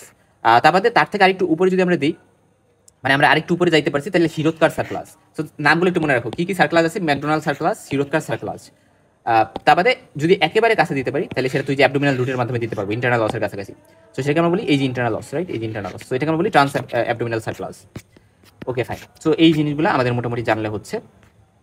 দেখো ম্যাকডোনাল্ড সার্কলাস, তারপর শিরোৎকার সার্কলাস, এই যে এইভাবে হচ্ছে দেখানো হয়েছে। Okay fine. সাকসেস রেট কিন্তু শিরোৎকার সার্কলাসের বেশি, কারণ এটা যদি একটু উপরে দেওয়া হয় এবং ইন্টারনাল লসের একটু কাছাকাছি হয়, এখানে মার্সিলিন টেপ ইউজ করা হয়, এখানে হচ্ছে নন অ্যাবজর্বেবল প্রোপাইলিন হচ্ছে গিয়ে সুচার ম্যাটেরিয়াল ইউজ করা হয়। কোথায়? ম্যাকডোনাল্ডে। আর এখানে হচ্ছে মার্সিলিন টেপ ইউজ করা হয়। এই জিনিসটা একটু মাথায় রাখো। আর উর্মস সার্ক্লাস নামে একটা টার্ম আছে, এটা হচ্ছে ইমার্জেন্সি সার্ক্লাস, যখন সার্ভিক্স অলরেডি ডাইলেটেড, সো এটার জন্য এটা করা যেতে পারে। আচ্ছা, সো এইগুলো নিয়ে মোটামুটি আমরা জানলাম, এবং সার্ক্লাসে বেশ কিছু ড্রাগ ইউজ করা যেতে পারে, যেমন টোকোলাইটিক্স ইউজ করা যেতে পারে, তবে কোন ক্ষেত্রে ইউজ করবো, বা অ্যান্টিবায়োটিক্সের একটা রোল আছে, কারণ ইমার্জেন্সি সার্ক্লাস করতে হলে সেখানে অ্যান্টিবায়োটিক ইনফেকশন যাতে না হয়, জিনিসটা কোন ক্ষেত্রে সার্ক্লাস করা যাবে না। যদি ইউটারাস কন্ট্যাক্টিং অবস্থায় থাকে, তাহলে প্রিটার্ম লেবারের টাইমে, বা ফেটাল ডিস্ট্রেস থাকলে, ফিটাল অ্যানোমি থাকলে, রাপচার্ড মেমব্রেন যদি থাকে, যে অ্যামনিওটিক মেমব্রেন রাপচার হয়ে গেছে, পারভেনারি ব্লিডিং হচ্ছে, কারেন্ট পেলভিক ইনফেকশন আছে, তাহলে করা যাবে না, বা প্লাসেন্টা প্রিভিয়া থাকলেও করা যাবে না, সেক্ষেত্রে সার্ক্লাস আমরা করবো না। Okay fine. এখন অ্যাপ্লা সিনড্রোম আমরা একটু জানি, অ্যান্টিফসফোলিপিড অ্যান্টিবডি সিনড্রোম, এটাকে আমরা অ্যান্টিফসফোলিপিড সিনড্রোমও বলে থাকি। তো এটার ক্ষেত্রে যেটা হয় যে পেশেন্টের ফসফোলিপিড, আমরা জানি যে সেল মেমব্রেনের একটা ইম্পর্টেন্ট কম্পোনেন্ট ফসফোলিপিড, তো এটাতে যদি হচ্ছে অ্যান্টিবডি, এটার বিরুদ্ধে অ্যান্টিবডি তৈরি হয়ে যায়, তাহলে সেটাকে আমরা বলি হচ্ছে অ্যান্টিফসফোলিপিড অ্যান্টিবডি সিনড্রোম, যেটাকে আমরা বলি। এর ফলে পেশেন্টের যেটা হয় থ্রম্বোসিস হয়, মনে রাখবে এই অ্যাপ্লা সিনড্রোমে থ্রম্বোসিস হয়। তো এখানে কি অ্যান্টিবডি তৈরি হয়, এটা অ্যান্টিবডির একটা নাম আছে, যেমন lupus anticoagulant antibody, anticardiolipid antibody, beta 2 glycoprotein antibody, এগুলো কিছু অ্যান্টিবডি যেগুলো তৈরি হয় আসলে, এগুলো অটো অ্যান্টিবডি। এবং এই ক্ষেত্রে মেইনলি অ্যাপ্লা সিনড্রোমের ফিচার কি, আর্টারির মধ্যে থ্রম্বোসিস হয়ে যাবে, ফলে ধরো যদি ব্রেনের আর্টারিতে থ্রম্বোসিস হয়ে যায়, তাহলে সেক্ষেত্রে আমরা বলি যে স্ট্রোক হতে পারে, সেরিব্রাল ইনফ্যাক্ট হবে, মায়োকার্ডিয়াল ইনফেকশন বা এমআই হতে পারে, হার্ট অ্যাটাক হতে পারে, ভিনাস থ্রম্বোসিস হতে পারে। যেটা ইম্পর্টেন্ট যে প্লাসেন্টাল থ্রম্বোসিস হবে। তো প্লাসেন্টার ভেসেলে যদি থ্রম্বোসিস হয়, তাহলে কি হবে, সার্কুলেশন কমে যাবে, বাচ্চা ব্লাড পাবে না, ফলে ইউট্রোপ্লাসেন্টাল ইনসাফিসিয়েন্সি, ইন্টিউটেন গ্রোথ রিটার্ডেশন, তারপরে প্রিটার্ম লেবার, ইভেন ফার্স্ট আর সেকেন্ড ট্রাইমেস্টার অ্যাবর্শন হতে পারে। এটা আমরা কিভাবে ডায়াগনোসিস করবো, সিডনি ক্রাইটেরিয়া নামে একটা ক্রাইটেরিয়া আছে, বা এটাকে আমরা মডিফাইড স্যাপোরো ক্রাইটেরিয়া বলি। এই জায়গায় আমরা যেটা বলি যে একটা ক্লিনিক্যাল একটা ফিচার, একটা ল্যাব ক্রাইটেরিয়া থাকতে হবে ডায়াগনোসিসের জন্য। ক্লিনিক্যাল ফিচারের মধ্যে ব্রাঞ্চ থ্রম্বোসিস, আর্টেরিয়াল থ্রম্বোসিস, বা দেখা যাচ্ছে 3টা বা তার থেকে বেশি ফার্স্ট ট্রাইমেস্টার অ্যাবর্শনের হিস্ট্রি আছে 10 উইক্সের আগে, বা একটা বা তার বেশি ফিটাল লস আছে 10 উইক্সের পরে, সো এরকম বিষয় দিই, বা হচ্ছে গিয়ে প্রিটার্ম লেবারের একটা বা তার বেশি হিস্ট্রি আছে 32 উইক্সের আগে। সো এরকম বেশ কিছু ক্লিনিক্যাল ক্রাইটেরিয়া আছে, আর আমরা যদি অ্যান্টিবডিগুলো ডিটেক্ট করতে পারি, সেগুলো হচ্ছে ল্যাব ক্রাইটেরিয়া, সেগুলো যদি পজিটিভ পাই, তাহলে আমি অ্যান্টিফসফোলিপিড অ্যান্টিবডি আমরা পাইলাম আর কি। তো এটা গেল হচ্ছে আমরা ডিটেক্ট করলাম, এটা হচ্ছে একটা ডায়াগনস্টিক ক্রাইটেরিয়া। বাট আমাদের ইনডাইরেক্ট কিছু ডিটেকশন ক্রাইটেরিয়া আছে, যেমন ধরো আমরা রাসেল ভাইপার যে ভেনম, সেটা ক্লটিং টাইম কিন্তু এটা প্রলং করতে পারে, আমাদের রাসেল ভাইপার এক ধরনের সাপ, সো সেটার ক্লটিং ফ্যাক্টরকে প্রলং করতে পারে। তারপরে এগুলো আমরা জাস্ট একটু জানলাম, এটা আসলে অতটা ইম্পর্টেন্ট না আমাদের জন্য, জাস্ট জেনারেল। কারণ ম্যানেজমেন্ট কি, ম্যানেজমেন্ট হচ্ছে আমরা যদি থ্রোম্বোসিস বা অ্যাবর্শনের হিস্ট্রি থাকে, আমরা মনে রাখবা যে এই অ্যাপ্লা সিনড্রোমের জন্য আমরা কি করি, আমরা হচ্ছে aspirin, low dose aspirin use করি, হেপারিন ইউজ করি, সো এই জিনিসগুলো আমাদের কিন্তু দিতে হয়। এবং aspirin, specially low dose aspirin preterm liver control করার জন্য আমরা দিতে পারি, ইউট্রোপ্লাসেন্টাল ইনসাফিসিয়েন্সির ক্ষেত্রে, এবং অবশ্যই প্রেগনেন্সি কনফার্ম থাকতে হবে, প্রেগনেন্সি ডায়াগনোসিসের ক্ষেত্রে। এবং হেপারিনস হচ্ছে যদি ইন্টিউটেন্ট প্রেগনেন্সি কনফার্ম হয়, সেক্ষেত্রে আমরা হেপারিন দিতে পারি আর কি। আর অ্যান্টিকোয়াগুলেন্ট আমরা জানি যে ইন্টারপার্টাম টাইমে এটা স্টপ করতে হবে। আচ্ছা, তবে পোস্টপার্টাম পিরিয়ডে আবার এটা দেওয়া যেতে পারে, যে ভেজানাল ডেলিভারি 6 ঘন্টা পরে, বা সিজন সেকশনের পরে 12 ঘন্টা পরে এটা দেওয়া যেতে পারে। আচ্ছা, অ্যান্টিফসফোলিপিড সিনড্রোমে হচ্ছে নন প্রেগনেন্ট ফিমেলে যদি হয় এবং তাদের থ্রম্বোসিস থাকে, তাহলে ওয়ারফিন দেওয়া হয়। হ্যাঁ, ওয়ারফিনটা তখন drug of choice non pregnant ফিমেলের ক্ষেত্রে। এখন আসো যে আমরা মোটামুটিভাবে এই জিনিসগুলো ডিসকাস করে ফেলছি, আমরা কজগুলো বলছি যে কি কজ থাকতে পারে, এবং আসলে হয় কি, দেখো আমাদের অ্যাবর্শন অ্যাকচুয়ালি হয় কি, অ্যাবর্শনের যে ঘটনাটা ঘটে যে সাবকোরিয়নিক হেমোরেজ হয়, অর্থাৎ ডেসিডুয়া বেজালিস, এটার মধ্যে অ্যাকচুয়ালি ব্লিডিং হইতে থাকে, ফলে পরবর্তীতে সেটা পারভেজানালি ব্লিডিংটা বের হয়ে আসে, এবং ইউটারাসটা কন্ট্যাক্ট করতে থাকে, এবং লোয়ার অ্যাবডোমিনাল পেইন হইতে পারে, এবং আস্তে আস্তে ফিটাসটা বের হয়ে চলে আসতে পারে। আচ্ছা, এটা গেল, এবং অ্যাবর্শনের টাইপগুলো আমরা খুব সুন্দর করে বলে আসছি। আচ্ছা, এরপরে আমরা চলে যাব যে যদি একটা ফিমেল আসে ধরো আমাদের কাছে, যে অ্যাবর্শনের অ্যাপ্রোচটা কি হচ্ছে, একটা ফিমেল রিপ্রোডাক্টিভ এজে এবং তার পারভেজানাল ব্লিডিং হচ্ছে, অ্যাবডোমিনাল পেইন হচ্ছে, এমনই হচ্ছে। এখন তার প্রেগনেন্সি আছে কিনা আমরা ফার্স্টে চেক করলাম যে সে প্রেগনেন্ট, তারপর হচ্ছে আমরা পারভেজানাল ব্লিডিং কেমন, অ্যামাউন্টটা কেমন, এটা আমাদের জানা উচিত। অ্যাকচুয়ালি অ্যাবর্শনে কিন্তু অনেক বেশি পারভেজানাল ব্লিডিং হয় এমন না, এবং ফ্লেশি প্রোডাক্ট কি বের হয়ে আসছে কিনা, কোনো মাংসের কোনো অংশ, তাহলে ইনকমপ্লিট অ্যাবর্শন বা কমপ্লিট অ্যাবর্শন আমাদের মাথায় আসতে পারে। আমার পেশেন্টের ভাইটাল চেক করতে হবে, কারণ পালস ঠিক আছে কিনা, তারপর কি শখের ফিচার আছে কিনা, ইউটারাসের সাইজ কেমন, অসটা কি ওপেন নাকি ক্লোজ। আচ্ছা, আর পারভেজানাল এক্সামিনেশনের কথা বলি, যে পারভেজানাল এক্সামিনেশন কি করা যাবে কিনা অ্যাবর্শনের পেশেন্টের। নর্মালি আমরা বলি যে পারভেজানাল এক্সামিনেশন কিন্তু দেখা যায় যে নর্মালি শুরুর দিকে না করা বেটার, বাট যদি একেবারে দরকার হয় তাহলে করা যেতে পারে। কারণ দেখা যায় একটা মহিলা বললো যে আপনি প্রথমে তো ঠিকই ছিল, আপনি পারভেজানাল এক্সামিনেশন করে আমার বাচ্চাটাকে মানে পেটের মধ্যে যাওয়া থাকতে আপনি বাইরে বের করে নিয়ে আসছেন। সো আলটিমেটলি পেশেন্টের আরেকটি ইম্পর্টেন্ট কথা, যে যখন এই পেশেন্টগুলো ধরো ফার্স্ট আসলো অ্যান্টিনাটাল ভিজিট, বুকিং ভিজিটে, আমার ফার্স্টে কিন্তু তার অন্যান্য যে টেস্টগুলো সেগুলো কিন্তু করতে হবে, অন্যান্য যে রুটিন যে টেস্টগুলো আমরা করি, ডায়াবেটিসের জন্য টেস্ট থেকে শুরু করে ব্লাড গ্রুপিং, আরএইচ টাইপিং থেকে শুরু করে বাকি সব টেস্টগুলো কিন্তু আমরা করবো। হ্যাঁ, ইউরিন আরএমই বা সব টেস্টগুলো, তার বাদে টিভিএস করে আমরা কনফার্ম হবো। সো মোটামুটিভাবে এগুলো গেল। এখন মিসড অ্যাবর্শনটা কি ছিল? মিসড অ্যাবর্শন আমি বলছিলাম যে এখানে এটা একটা ইন্টারেস্টিং কেস যে ডেড প্রোডাক্টস অফ মানে ভিতরে বাচ্চা মরে আছে এবং সেটা ইউটারাসের মধ্যে জমা হয়ে আছে, মায়ের তেমন কোনো ফিচার নাই এবং সেক্ষেত্রে সার্ভাইকাল লসটা ক্লোজই আছে এবং পেশেন্ট অ্যাসিমটোমেটিক থাকে, মাইল্ড লোয়ার অ্যাবডোমিনাল পেইন থাকবে না, ইউজুয়ালি থাকে না, জাস্ট ব্রাউনিশ একটা ডিসচার্জ থাকতে পারে, তবে সাইজ অফ ইউটারাস কিন্তু পিরিয়ড অফ জেস্টেশন থেকে ছোট থাকবে, অসটা ক্লোজই থাকে এবং আমরা ইউএসজি করে ট্রান্সভ্যাজানাল সোনোগ্রাফি করে আমরা কনফার্ম করতে পারি। আচ্ছা, আর্লি প্রেগনেন্সি লস বলতে কি বোঝায়? যে ইউজুয়ালি 12 উইক্সের আগে যদি হয়, ঠিক আছে, তাহলে মোটামুটি আমরা বলি যে আর্লি প্রেগনেন্সি লস, এটা আর কি। এখন আসো যে আমরা চলে যাব সেপটিক অ্যাবর্শন নিয়ে একটু বলি যে এটা ইনফেকশন, পলিমাইক্রোবিয়াল ইনফেকশন হতে পারে এবং আসলে সেপটিক অ্যাবর্শনের ক্ষেত্রে কিন্তু আমরা ভ্যাজিনাল সোয়াব বা ওইখান থেকে নিয়ে কালচার সেন্সিটিভিটি, তারপর হচ্ছে কি তোমার ক্রাইম স্টেনিং করতে পারি। আচ্ছা, ওই যে আনসেফ এবং ইলিগাল অ্যাবর্শনের ক্ষেত্রে এটা হওয়ার চান্স বেশি থাকে, ইনফেকশন হওয়ার চান্স বেশি থাকে, ইনকমপ্লিট অ্যাবর্শনেও এটা হওয়ার চান্স থাকতে পারে। ভ্যাজিনাল মাইক্রোফ্লোরাগুলি যদি অ্যাসেন্ডিং করে, অ্যাসেন্ডিং ইনফেকশন, স্টেপ্টোকক্কাই ইকোলাই এবং অ্যানারোব এগুলো দ্বারা মিলে ইনফেকশনটা হওয়ার চান্স থাকে। গ্রেড 1, গ্রেড 2, গ্রেড 3 আমরা ভাগ করতে পারি। পেশেন্টের ফিভার, ব্লিডিং এর character, abdominal pain, urinary complain আছে কিনা, ডায়রিয়া, ভমিটিং আছে কিনা, তারপরে কোনো ব্যাড মানে অবস্টেট্রিক হিস্ট্রি BOH আছে কিনা, গাইনি হিস্ট্রি আমরা নিব, তার রেগুলার ম্যাস্ট্রেটিং কিনা, এই জিনিসগুলো নিতে হবে। জেনারেল এক্সামিনেশন করলাম আমরা এবং আমরা হচ্ছে পার স্পেকুলাম এক্সামিনেশন করে ব্লিডিং, ইন্টারনাল ওপেন কি আছে কিনা, প্রোডাক্ট অফ কনসেপ্টাস কেমন আছে, পুল অ্যান্ড ডিসচার্জ আছে কিনা, ল্যাসারেশন আছে কিনা, ফরেন বডি আছে কিনা, এই সকল জিনিসগুলো আমরা অ্যাজ ইউজুয়াল যেভাবে দেখি ওইভাবে আমরা দেখলাম। এখন মনে রাখবা যে অ্যাকচুয়ালি সেপটিক অ্যাবর্শনের সাথে pelvic abscess, renal failure, AKI, thrombosis, embolisation, disseminated intervascular coagulation, hepatic failure, jaundice, tetanus, এরকম বিভিন্ন কিছু কিন্তু অ্যাসোসিয়েটেড থাকতে পারে। সো এইগুলা সেপটিক অ্যাবর্শনের সাথে অ্যাসোসিয়েটেড। রিকারেন্ট প্রেগনেন্সি লস নিয়ে আমরা কথা বলে আসছি, মোস্ট কমন। আচ্ছা, আরেকটা ইম্পর্টেন্ট কথা বলেছি, এই যে অ্যাবর্শন কিন্তু একটা নোটেবল কারণ, কিন্তু আমরা অনেকগুলো কারণের কথা বলছি, বাট আনএক্সপ্লেইন কারণে থাকতে পারে, যে কেন হয়েছে আমি জানি না। আবার অনেক সময় এমন হয় যে একটা বাচ্চা ধরো যদি মায়ের পেটে থাকতো সেটা আরো খারাপ হইতো মায়ের জন্য, ঠিক আছে, ধরো ক্রোমোজোমাল অ্যানোমালিস আছে, সো তখন হচ্ছে বাচ্চাটা বের হয়ে চলে আসছে, আমাদের বডির ইমিউনোলজিক্যাল রেসপন্স বা ওই বাচ্চাটা থাকলে আরো খারাপ হইতো, সো বের হয়ে চলে আসছে, ভালো হয়েছে মায়ের জন্য। সো ওইরকমও হইতে পারে অ্যাবর্শন, ইমিউনোলজিক্যাল রিজন থাকতে পারে এবং তারপরে ইডিওপ্যাথিক রিজনও থাকতে পারে। আচ্ছা, এবং যত প্রেগনেন্ট ওম্যান আছে দেখো সবার কি ভালো থাকবে? দেখো ধরো একটা গাছে যতগুলো ফুল হয় ততগুলো কি ফল হয়? অ্যান্সার হচ্ছে না, অনেক ফুলই কিন্তু নষ্ট হয়ে যাবে, সবাই ফল হবে না। ঠিক একইভাবে একটা 100টা ধরো প্রেগনেন্ট মহিলা, এর মধ্যে দেখা যায় 10 থেকে 20%, মানে ধরো 10 থেকে 20 জন এর মধ্যে কিন্তু অ্যাবর্শন হয়ে যাওয়ার চান্স থাকে। আমরা বলি এরকম, আমরা কেস পাই অনেক। হ্যাঁ, আচ্ছা, এরপরে আমরা গাইড বুকটা একটু রিভিউ করবো। আসলে এখন গাইড বুকে আমরা মোটামুটি যে আলোচনাগুলো করে আসছি এগুলাই গাইড বুকে আছে, সুন্দর করে বলছি। আরেকটা ইম্পর্টেন্ট কথা বলেছি, পোস্ট অ্যাবর্শন কেয়ার নামে একটা টার্ম আছে। এটা মানে হচ্ছে যে অ্যাবর্শনের পরে বেশ কিছু কেয়ার কিন্তু অবশ্যই নিতে হবে। অ্যাবর্শনের পরে অ্যান্টিবায়োটিক দিতে হবে ইনফেকশন কন্ট্রোলের জন্য, আরও যে মেজারগুলো আছে সেগুলো আমরা লাস্টের দিকে একটু দেখবো। আর অ্যাবর্শন কাকে বলে সেটা আমরা বলতে আসছি, এটা আমাদের ডেফিনেশনটা দেখতে হবে। এবং অ্যাবোর্টাস মানে যে জিনিসটা বের হয়ে ইমব্রা বা ফিটাসটা বাইরে বের হয়ে আসবে সেটাকে আমরা অ্যাবোর্টাস বলতে চাই। মিসক্যারেজ একটা টার্ম আছে, এটা মানে হচ্ছে অ্যাকচুয়ালি স্পন্টেনিয়াস অ্যাবর্শন, সেটাকেই মেইনলি মিসক্যারেজ বলা যেতে পারে। Safe unsafe abortion, spontaneous abortion, এই টার্মগুলো নিয়ে কথা বলবো না, কজগুলো নিয়ে অনেক কথা বলা হয়েছে।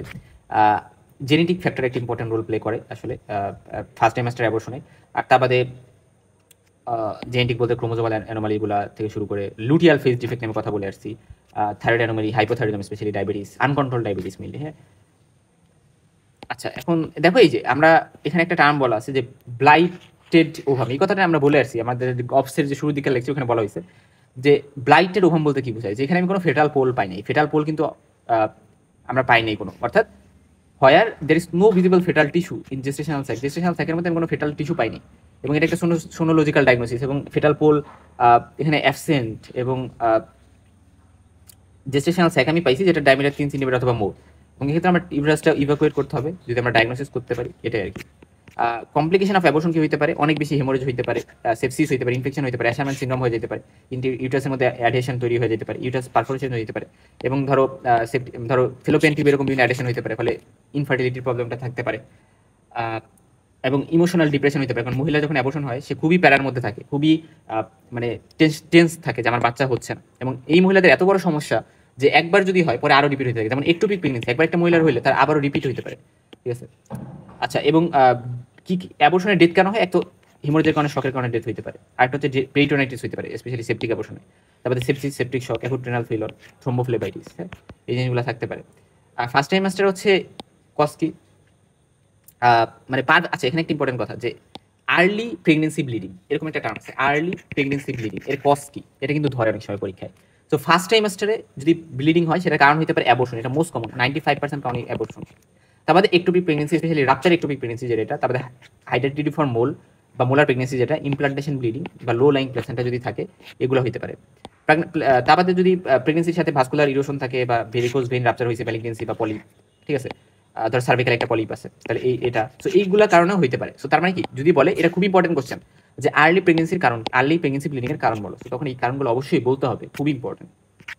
এখন আসলে থ্রেটেন্ড অ্যাবর্শন। তো থ্রেটেন্ড অ্যাবর্শনে আমরা বলে আসছি, এটা বলতে কি বোঝায় যে এটা কিন্তু রিভার্সেবল, রিভার্স করা যাবে। এক্ষেত্রে আমরা ডায়াগনোস কিভাবে সিমটমস বলবো এবং ট্রিটমেন্ট কি, এটা ইম্পর্টেন্ট। যে বেড রেস্ট দিতে বলবো 1 উইক, মানে মানে ব্লিডিং শেষ হবে তারপরও এক উইক রেস্টে থাকবে, এরকম একটা বিষয়। এবং কোনো ইন্টারকোর্স করা যাবে না ব্লিডিং শেষ হওয়ার 2 সপ্তাহ পর পর্যন্ত, কোনো সেক্সুয়াল ইন্টারকোর্স করা যাবে না। যদি পেশেন্ট অনেক চিন্তিত থাকে তাহলে তাকে সেডেটিভ দিতে হবে, সেডেটিভ দিয়ে তাকে ঘুম পাড়াইতে হবে, রেস্ট নিবে, রিল্যাক্সেশন করতে হবে এবং প্রজেস্টেরন দেওয়া যেতে পারে, ঠিক আছে। অ্যান্টিডি যদি আরিস নেগেটিভ মাদার হয় ওটা দেওয়া যেতে পারে। এবং আমরা ফলো আপ করতে পারি, একটা ইউএসজি করার মাধ্যমে আমরা ফলো আপ করতে পারি। আর থ্রেটেন্ড অ্যাবর্শনের ফেজ এক তো হচ্ছে প্রেগনেন্সি কন্টিনিউশন হতে পারে। 70% ক্ষেত্রে দেখা যায় এই মহিলারা যদি ঠিকঠাক ম্যানেজ করা যায় তাহলে মহিলার ঠিক আছে, প্রেগনেন্সি কন্টিনিউশন হবে, বাচ্চা ঠিকঠাক হবে। কিন্তু মিসড অ্যাবর্শন হতে পারে, ইনএভিটেবল অ্যাবর্শন বা অন্যান্য যে বিষয়গুলো সেগুলো এখানে হতে পারে 30% ক্ষেত্রে। ওকে, এখন আমরা চলে যাবো হচ্ছে পরবর্তী টপিকটাতে, যেটা হচ্ছে আমাদের inevitable abortion. Inevitable abortion as usual আমি যেটা বলছি ওইভাবে পড়তে হবে। আর থ্রেটেন্ড আর ইনএভিটেবলের পার্থক্যগুলো আমরা আশা করি পারবো। আমরা কিভাবে ম্যানেজ করব, এক তো হচ্ছে জেনারেল ট্রিটমেন্ট, আমরা এক্সেসিভ ব্লিডিং যদি হয় তাহলে কন্ট্রোল করব। সেক্ষেত্রে বলা হয় যে মেথার্গ যেটা, এটা দিয়ে ট্রিটমেন্ট করা যাবে 0.2 মিলিগ্রাম, হ্যাঁ এটা। এবং ব্লাড লস ইন্টারভেনাস ফ্লুইড মানে আইভি চ্যানেল ওপেন করে সেটার মাধ্যমে করা যেতে পারে, ব্লাড ট্রান্সফিউশন করা যেতে পারে। এবং আমরা অ্যাক্টিভ ট্রিটমেন্টে ইউটারাসটা ইভাকুয়েশন করতে পারি। যদি 12 উইক্সের আগে হয় তাহলে আমরা কি করবো, আমরা হচ্ছে ডাইলেটেশন এন্ড ইভাকুয়েশন করতে পারি এবং পরে কিউরে টেস্ট করতে পারি অ্যানালজেসি অথবা জেনারেল অ্যানেস্থেসিয়ার আন্ডারে। সো আমরা এখানে DEC অর্থাৎ ডাইলেটেশন, ইভাকুয়েশন, কিউরে টেস্ট সবগুলো করতেছি। সাকশন ইভাকুয়েশন করা যেতে পারে, কিউরে টেস্ট পরে করা যেতে পারে। এবং যদি প্রেগনেন্সি 12 উইক্সের বেশি হয় তাহলে সেক্ষেত্রে আমার কি করতে হবে, অক্সিটোসিন দিতে হবে। এবং সেক্ষেত্রে আমরা ইউটারাইন কন্ট্রাকশন বাড়ে, তারপরে যদি প্লাসেন্টা রিটেইন থেকে যায় তাহলে জেনারেল অ্যানেস্থেসিয়া দিয়ে আমরা রিমুভ করতে পারি সেভাবে। আর অ্যান্টিডি আরিস নেগেটিভ মাদার হলে আমরা দিব অ্যাজ ইউজুয়াল। অ্যান্টিডির ইন্ডিকেশন আমরা কিন্তু আরিস নেগেটিভ মাদারে পড়ে আসছি। আচ্ছা, আরেকটা ইম্পর্টেন্ট কথা হচ্ছে ইনকমপ্লিট অ্যাবর্শন। ইনকমপ্লিট অ্যাবর্শন হচ্ছে আমরা পেশেন্টের অ্যাজ ইউজুয়াল হিস্ট্রি তো নিব এবং ম্যানেজমেন্টে ব্লাড লস কিন্তু আমরা ইন্টারভেনাস ফ্লুইড দিয়ে কালেক্ট করবো। এখানে শখের একটা ফিচার কিন্তু থাকতে পারে, সেপটিক অ্যাবর্শন আর হচ্ছে ইনকমপ্লিট অ্যাবর্শন, এখানে শখের বেশি কমপ্লিকেশন থাকতে পারে। ইউটারাস ইভাকুয়েশন করবে এবং রিসেন্ট কেসে আর্লি অ্যাবর্শন যদি হয় তাহলে ডাইলেটেশন ইভাকুয়েশন করতে পারি আন্ডার অ্যানালজেসিয়া বা জেনারেল অ্যানেস্থেসিয়া। লেট অ্যাবর্শন আছে ইভাকুয়েশন অফ ইউটারাস করবো জেনারেল অ্যানেস্থেসিয়াতে এবং ওভাম ফোরসেপস দিয়ে আমরা হচ্ছে বলি যে, বা স্পঞ্জ হোল্ডিং ফোরসেপস, এগুলো দিয়ে আমরা রিমুভ করতে পারি। আচ্ছা, আর হচ্ছে ব্লান্ট কিউরেট ইউজ করা যাইতে পারে, এভাবে আমরা কি করতে পারি। সো ওভাম ফোরসেপস হচ্ছে ব্লান্ট কিউরেট, এই দুটো কথা একটু মনে রাখো। আর লেট কেসে আমরা ডাইলেটেশন কিউরেটিস করতে পারি যদি কোনো টিস্যু থেকে যায় আর কি। আর অ্যান্টিডি তো দিব আরএস নেগেটিভ মাদার হইলে। তো ইনকমপ্লিট অপারেশনে কমপ্লিকেশন হতে পারে, এক তো প্রফিস ব্লিডিং হতে পারে, শক হতে পারে, আর ইনফেকশন হতে পারে এবং সেটা সেপসিস করতে পারে এবং সেপটিসিমে করতে পারে এবং আলটিমেটলি প্লাসেন্টাল পলিপও কিন্তু এখানে হইতে পারে। তো থ্রেটেন্ড আর ইনকমপ্লিটের মধ্যে পার্থক্য আমরা একটু করে নিব। আচ্ছা দেখো, একটা মহিলা যদি বললো যে তার 22 ইয়ার্স ওল্ড লেডি, তো সে ঢাকা মেডিকেল কলেজ হসপিটালে ভর্তি আছে, তার অ্যামোনিয়াশন উইক ধরে, তার কন্টিনিউয়াস পারভেনাল ব্লিডিং আছে, কলিকা আপার অ্যাবডোমিনাল পেইন আছে এবং কিছু পারভেনালি বের হয়ে আসছে। তো তার মানে আমি বুঝতে পারছি কিছু বের হয়ে আসছে, তার মানে ইনকমপ্লিট অ্যাবর্শন হইতে পারে। এবং এখানে দেখা গেছে যে বিপি কমে গেছে, তার মানে শকেরও ফিচার আছে, তার মানে আমি ইনকমপ্লিট অ্যাবর্শন উইথ শক চিন্তা করতে পারি। আচ্ছা, এবং ফ্লেশি মাস বের হয়ে আসছে, তাহলে ওই ফ্লেশি মাস বের হয়ে আসছে বললে আমি মোটামুটি ইনকমপ্লিট অ্যাবর্শন বের করতে পারি। আর কমপ্লিট হয়েছে কিনা এটা বুঝতে আমার আল্ট্রাসাউন্ড করতে হবে। কমপ্লিট অ্যাবর্শনটা খুব ইম্পর্টেন্ট। দেখো, কমপ্লিট অ্যাবর্শনের ম্যানেজমেন্ট আমরা কি দিব, কনজারভেটিভ এবং কোনো অ্যাক্টিভ ট্রিটমেন্টের দরকার নেই, কারণ সব তো বের হয়ে আসছে। আর অ্যান্টিডি দিব যদি আরিস নেগেটিভ মাদার হয়। আচ্ছা, এবং দেখো 26 বছর একটা মহিলা এবং তার সিভিয়ার পেইন আছে লোয়ার অ্যাবডোমেনে, পারভেনাল ব্লিডিং এবং প্যাসেজ অফ ফ্লেশি মাস পারভেজানা ফর ফিউ আওয়ার্স ব্যাক। মানে দেখো ফিউ আওয়ার্স ব্যাক, মানে ফিউ আওয়ার্স ব্যাকে হয়েছিল। সো আমরা মোটামুটি ধরতে পারি এটা কমপ্লিট অ্যাবর্শন হইতে পারে, এটা আর কি।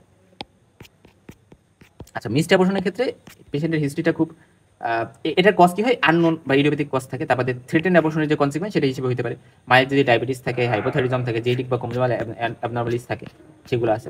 আর ট্রিটমেন্টে আমরা হচ্ছে প্রেগনেন্সি যদি 12 উইক্সের আগে হয় তাহলে এক্সপেক্টেন্ট, আমরা জাস্ট ওয়াচ করবো যে মিনিমাম মানে নিজে নিজে স্পন্টেনিয়াসলি এটা বের হয়ে আসতেও পারে, হ্যাঁ।